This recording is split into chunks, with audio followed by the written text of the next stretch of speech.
Take two. Sorry, you were talking about... My recollection, are you going? Yep. Okay. My recollection is that we were too young and naive to be affronted, and that we assumed things would turn out well. And as it turned out, they did turn out well. Well, we had, because I remember at the time, often you saw, especially late at night, black and white movies about red China and blue ants, and they're quite... Yeah. But I suppose we just didn't really believe them. We didn't really believe them, because we read a book, I remember reading a book that had a very different picture.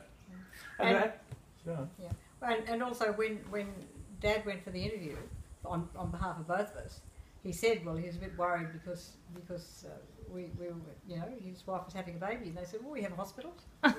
and that reassured me, because I was a country girl and I births and... But it was your first. I mean, like, if it was your second or third, I understand that, but first. I know, well, that's right. Well, I think your parents were a bit nervous. Well, they didn't seem to say to me. Did you miss home at all? I mean, they thought I should marry a nice man and settle down, but not go off to China. In fact, I had no, it was something else. And what was and your midwife, was she the translator for Mao Zedong or something? Well, the one who was looking after you was Zhang Hanzhi. She was working at the Beijing Foreign Study, or the Beijing Foreign Languages Institute, as it was then, where we were working.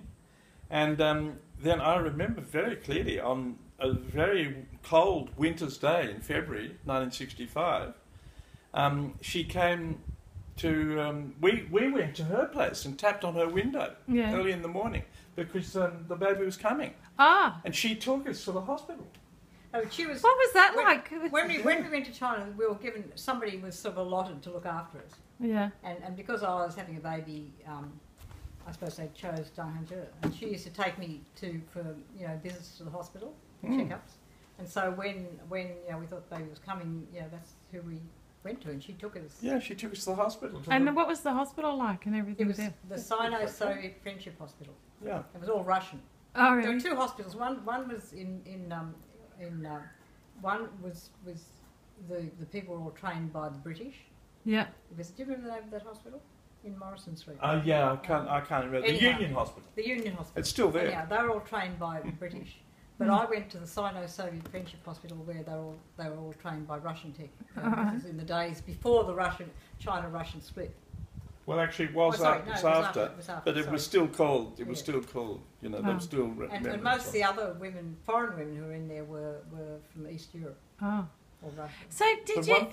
One thing I remember about that is that I was asked to leave when the baby actually came. Oh, really?